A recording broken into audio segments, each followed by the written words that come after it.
The 1970s. A time of disco balls, bell-bottoms, and some seriously unforgettable food. From Jell-O salads to casseroles that could feed an army. 70s recipes were all about creativity on a budget. Save big and eat well with these 25 recipes that were easy on the wallet. So we're going to start our list off with Harvey Wallbanger cake, which is actually named after a cocktail.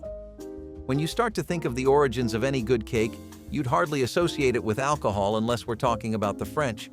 The cocktail was just as much of a hit as the cake, though, and it was one of the best inventions of Donato Antone in the 50s, a renowned bartender.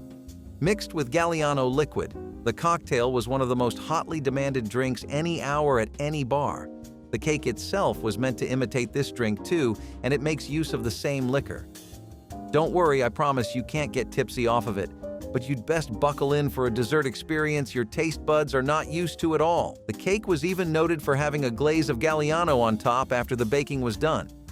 It was at the height of its popularity during the 1970s, which was a pretty experimentative time for baking and drinks alike. Something of a novelty dish, it became pretty popular thanks to a successful marketing campaign that McKesson Imports, a distributor of Galliano, ran. They profited off of both ends, and I gotta say, that's one smart way of doing things. You get a sweet citrusy cake with some liquor-heavy undertones, but an overall smooth and zesty blend of flavors. Despite how it sounds, the cake is pretty light, and it's a joy to eat. Would you try cake mixed with booze, or do you like your liquor strictly in glasses? You'd never stop to think cream cheese, grated cheddar cheese, and flavorings like garlic or Worcestershire sauce could be a moment in the culture of American food and eating. Sure, you'd think it was a great meal, but an addictive snack people can't keep their hands off of. Still, don't we all agree that that's exactly what cheese balls were? The cheese balls that we know and love really started popping off in the 1960s to 1970s. They became heavily associated with party culture and the nightlife. You'd see them at bars, cocktail parties, and even as snacks at clubs. Later on, you'd start seeing them all throughout vending machines in pre-packaged forms. But the classic way to make it is something I bet you won't see coming. Did you know they rolled these balls in chopped nuts, like pecans and almonds, then rolled them again in herbs and different spices, ultimately serving them with crackers? That's definitely a flavor you wouldn't find in anything that comes in a packet. Since then, cheese balls have dominated a lot of snack times and post-lunch binge eating in homes all over the nation. They've also been a part of events like how in Philadelphia, a 1.2-pound ball was made for an event about different kinds of cheese. They work with a lot of different flavors that are easy to make in batches, and kids and adults alike go crazy over them. What's not to love here? You love a good pot pie. I love a good pot pie. They're kind of that one thing that just brings every family member together. Bonds have been mended over a good pot pie, and new ones have been made, especially when the pie tastes as good as a pinwheel steak pot pie. Now, I'm not talking about just any old variation on your typical pie. Let me explain what sets this pie in particular apart from the others. It's all in the pastry dough and how it's wrapped around the steak, sliced into individual rounds, and then baked before being topped with even more pastry. The chef keeps doing this until you have a full-fledged pie, and what you end up with is the quintessential American comfort food experience. This thing got so popular that companies like Swanson were churning out frozen food versions of the pinwheel pie. Don't even get me started on all the restaurants that relied on this for a cash-filled closing on Saturday night. Let's talk about why it's so good, though. You get carrots, peas, a hearty steak made of ground meat, more pastry than you've probably had in a while, steak gravy, and beans to get a savory showstopper. This pie has an extremely rich flavor profile, and nothing about it shies away from that fact. Rather, it embraces its boldness. You know you're in for a heavy meal when you order this. Plus, it didn't help that it looked real pretty too, which made it a great choice for those family gatherings. It might be named after an opera singer out of admiration for her.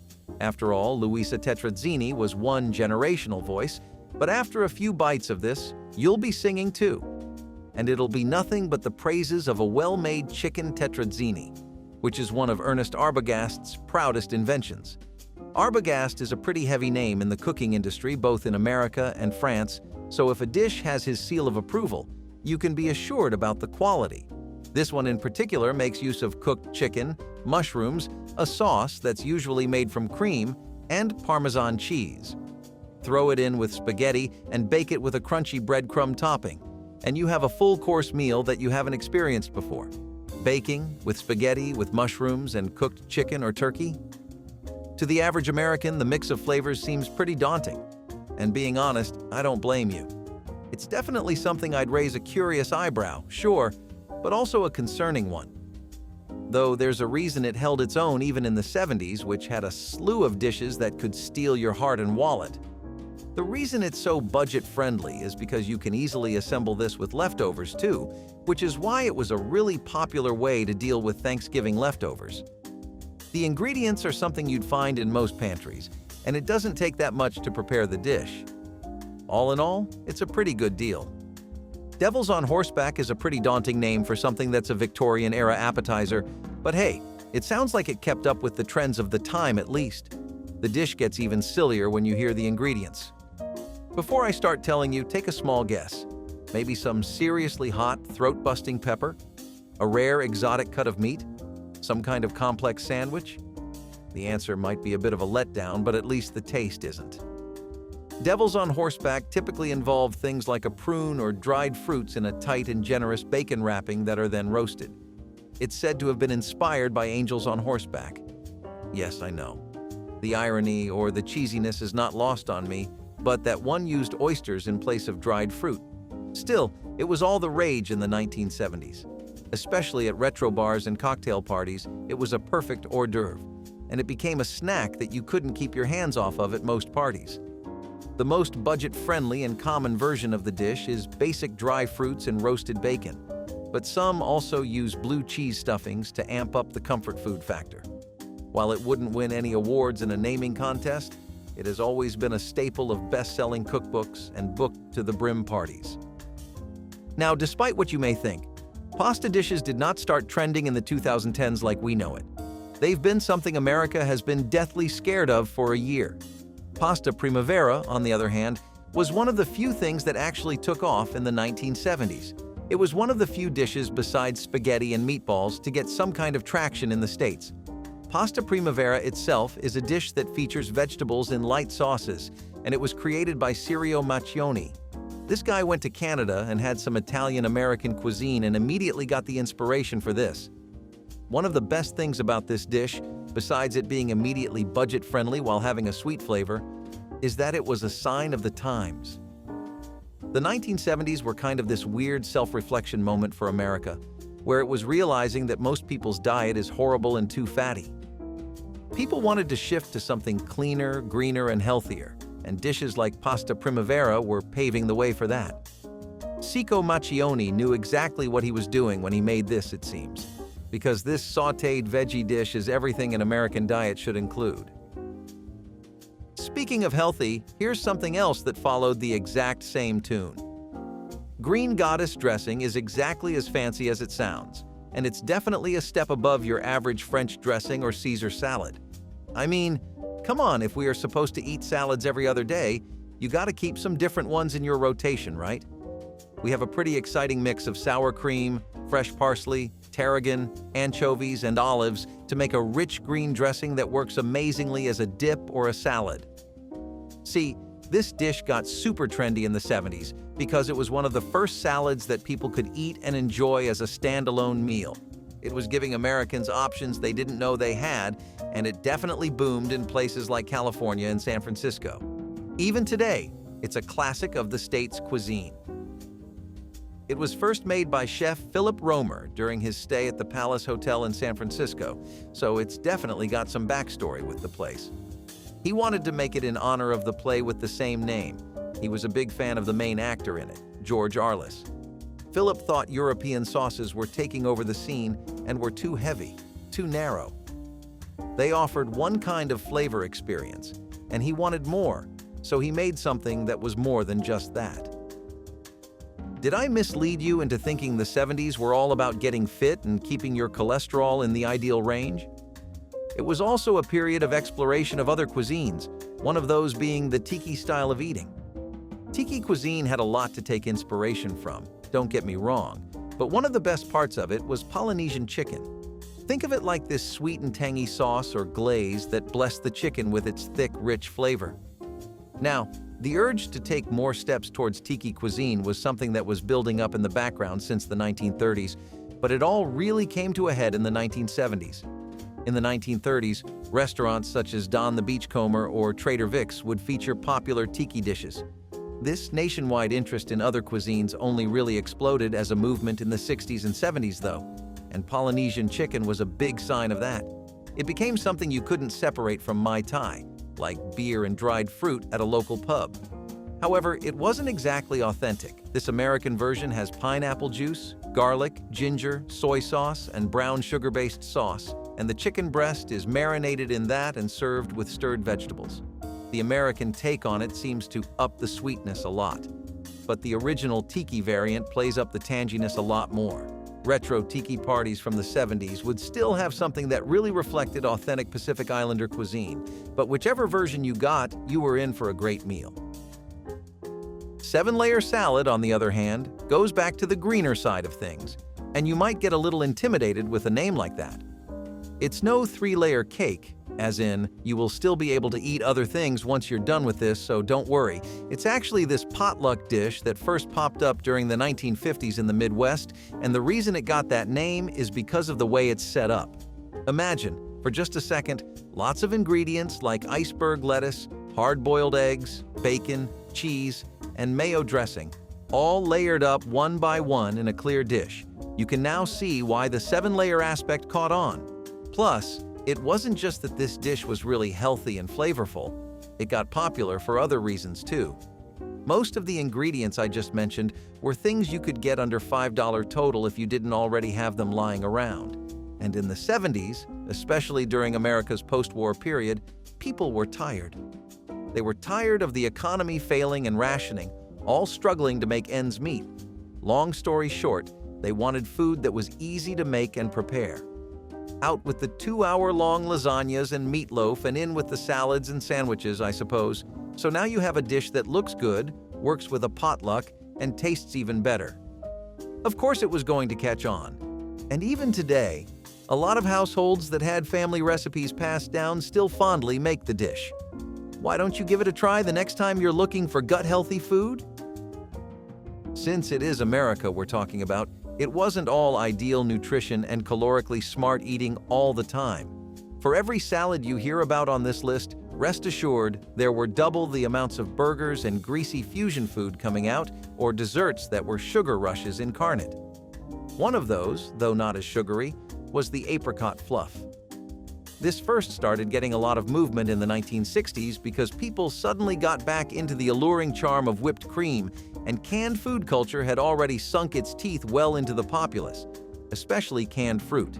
Now this dish involves whipped cream, canned apricots, and gelatin mixed together and chilled to make a nice and light dish that has the perfect fruity aftertaste to it, like apple pie.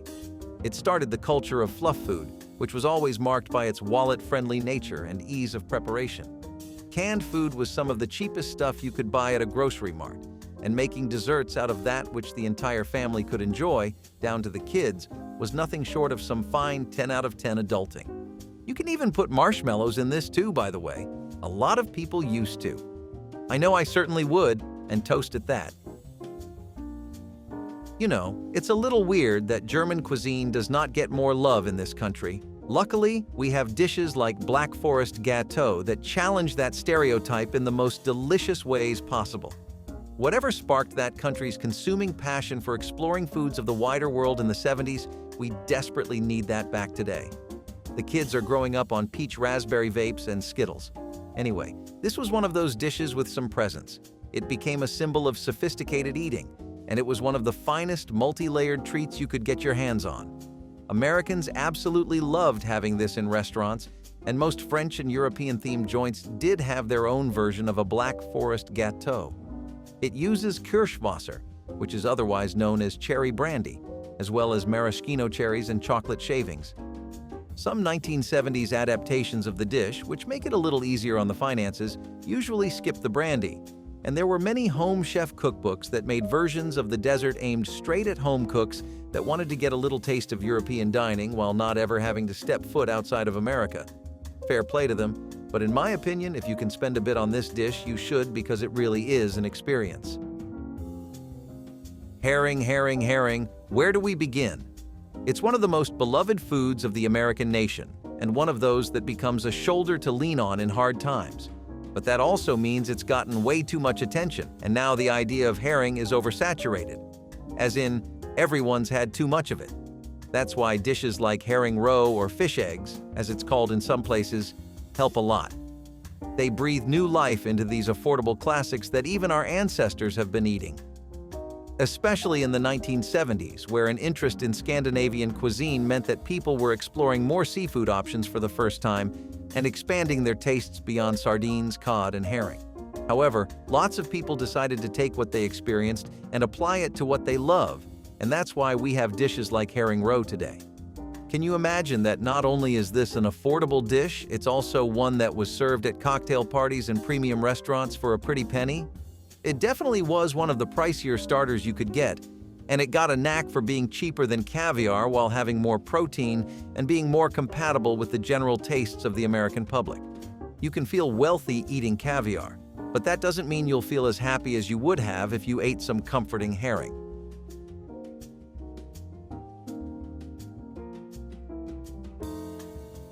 Hawaiian Hash was a cultural meeting point between Polynesian and American tastes, and it was one of the highlights of the tiki craving that everyone was having during the 1960s and 1970s.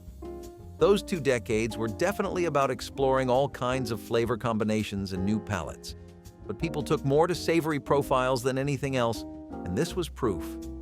People were getting more and more fascinated with how Hawaiians ate, and I'm not just talking about a Spam and pineapple sandwich or drinking coconuts with straws. It was seen as exotic cooking, but it was really easy to make, which fit the preferences of the time. They wanted food that was easy on the effort and the wallet, and Hawaiian Hash couldn't fit the bill any better. You got your diced ham here, some chinks of pineapple, bell peppers, potatoes, and onions, all sautéed in a sweet and savory sauce that usually gets served alongside rice. The pineapple was the show stealer here, and you could get the best ones canned and cheap, so it's no wonder that this became a healthy little meal people became fond of. There was overall a wave of pineapple-based dishes because people started seeing the fruit as some kind of element of exotic cooking. And dishes like that definitely show that opinion, even if it feels a little dated to hear now.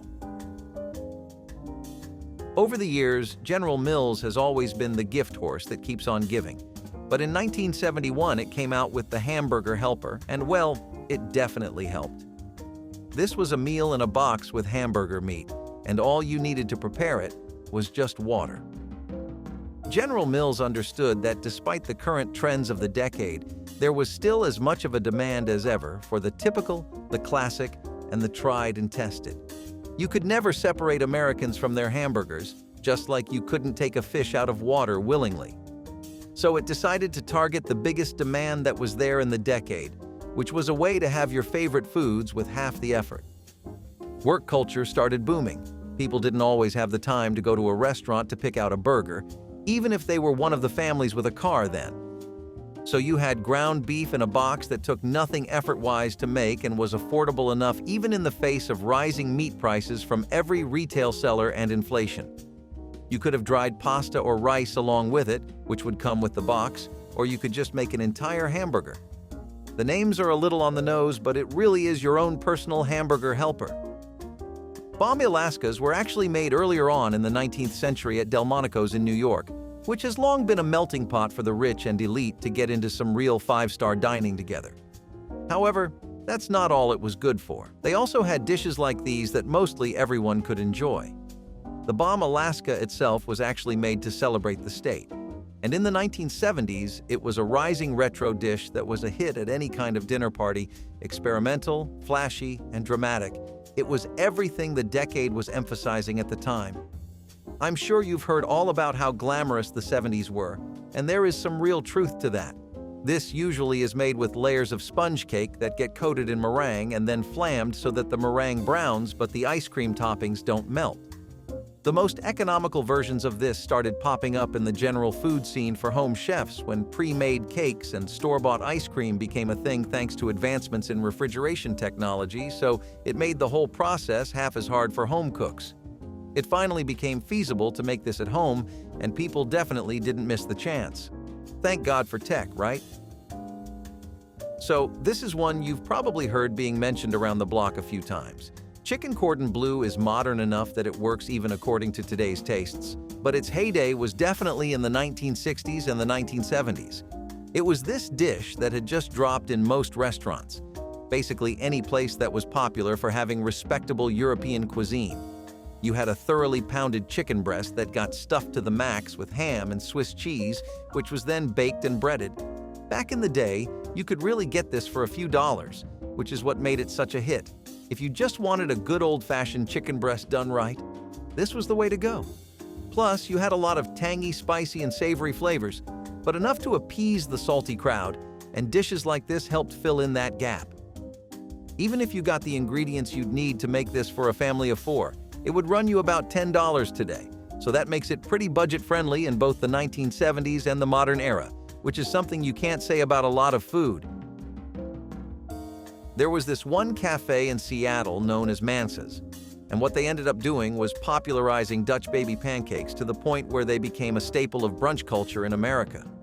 Just like you go to any roadside diner and the main attraction is their time-tested bacon and eggs breakfast, you went to Mansa's, and the headliner was always a plate of these pancakes. Sure, now if you went and got them, they'd cost you $15 or more. These pancakes have been served in the United States since the early 1900s, and they are also known by the name of Bismarcks. But they really went mainstream as a result of cafes like Manka using them for their brunch menus. I gotta say, it was a pretty smart choice. People wanted more than just the typical IHOP pancakes they were used to, and the flavor and lemon syrup plus how many toppings just seemed to naturally gel with the dish made it a killer.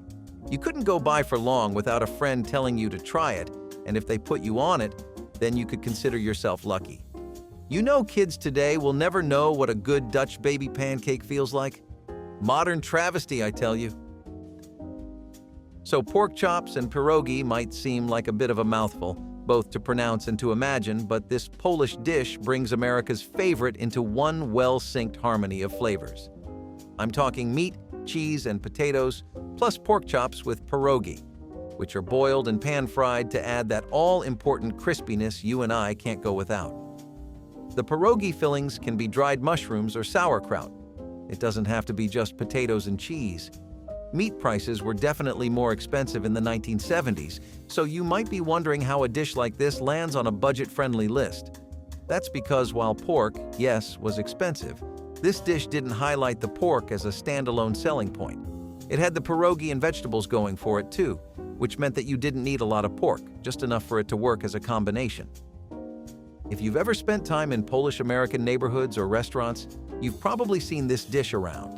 And if you ever get the chance to, this mainstay of Eastern Europe's food is definitely worth trying. Tiki this, European that, Hawaiian hashes. Let's step away from all that for a bit. Let's delve into the Mediterranean and the Italian. They've got a lot too, you know? Things like stuffed artichoke hearts, for example, really took off in the 1970s as a part of America's Get Fit initiative. Since everybody wanted to focus on their heart and blood pressure, watch their fat intake, and make sure they're cutting the grease out of their diet. Of course, just stopping one kind of food doesn't mean you don't need a substitute for it, and that's where Mediterranean diets came in clutch. This dish was one of the finest pieces of the cuisine, and the artichokes would be stuffed with garlic and Parmesan cheese to make one for a really explosively flavorful dish. As you know, the best way to get Americans to eat healthier is to mix whatever it is with cheese, and whoever understood that and marketed the dish appropriately was doing God's work. Back then, just a couple of dollars would have been enough to get a decent serving, and making it at home was honestly easier than going through the trouble of going out to get it. You'd have to go to flashy Italian-American restaurants and order it as a starter if you did, so why not just sit back, crack open a cold one, and make some at home? Most Americans loved the idea and the flavor, so it became a part of their diet too. Yeah, some. The best thing about brown bean chowder is that everything you need to make for it is already in your home. It was one of those soups that got really popular in the recession because all it took was pinto and kidney beans. This one doesn't come from any foreign country. It comes right from the rural and working-class culture of America, and it's been a preferred dish of many people after an honest day's work. The chowder takes your basic toppings like bacon, ham, onions, and garlic, and the soup is made the same way you would any other. For such inexpensive ingredients and such little effort, you can easily get enough bowls and seconds for everyone in the family, so it's no wonder that people took to this so kindly in a time where cheap and convenient food was rising, both because of economic troubles and TV culture setting in. I hope you're a fan of finger steaks, because these ones made in the famous Idaho style are mouth-watering. Despite being a regional tourist attraction and a local treasure, they have a lot of pull in other states too. They first made their debut at the Torch Lounge in Boise in the 1950s. It was tantalizing. These bite-sized pieces of steak strips that had been deep-fried and came with a perfect dip. In the 1970s, it was the perfect social dish. You know those kinds of meals you share with others, chat over, and just the ones that are perfect for when you're out and about? These finger-style steaks were one of those. How many groups of boys have spent their nights hitting the town, bar first, steakhouse second, and ending it with these? More than you and I can certainly imagine.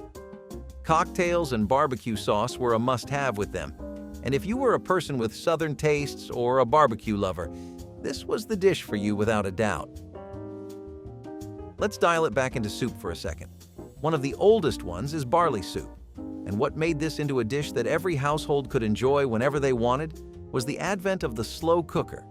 This convenient appliance meant that any kind of soup, not just barley soup, was that much more accessible.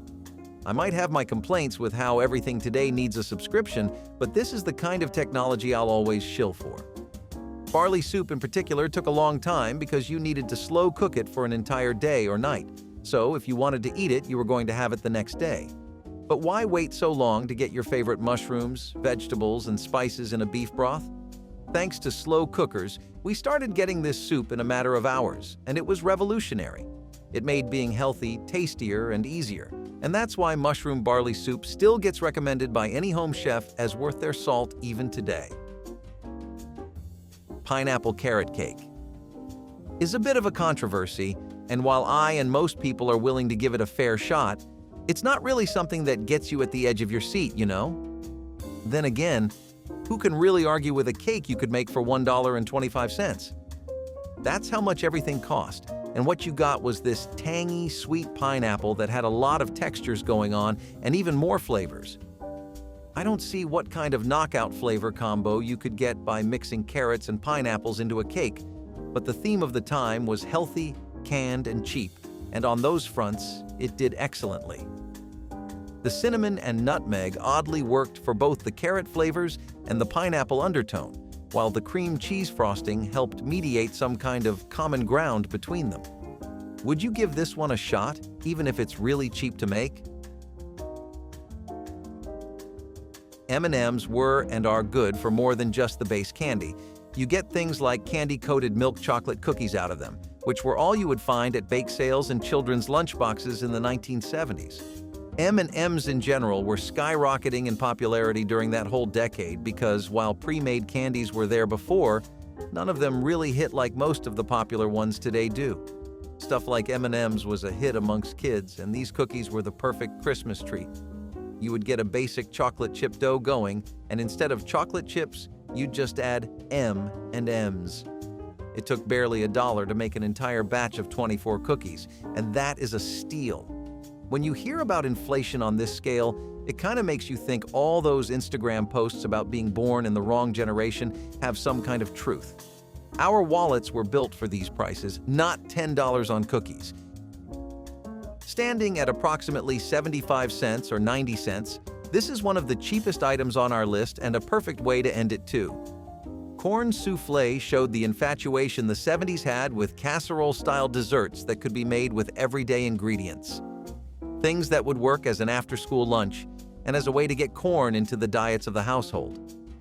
It was one of the most widely produced crops, but people wouldn't do much with it besides as a side or pair it with mashed potatoes and steak. Canned corn and cornbread mixes were the bulk of what you needed, and it really took off in Southern and Midwestern cuisine. I mean, come on, who doesn't love a good round of corn? Whether it's on the cob or in the form of a soufflé. The tastes were buttery, but the eggs made sure the dish was fluffy and light, not too heavy on your stomach. Nothing worse than post-dessert bloating. Making this today might be more expensive than before, but it's even easier now. So give it a shot if you ever have corn and some time to spare. Now that's how we did it back in the 70s. Would you want to whip up these recipes again? If you do, like the video and subscribe for more.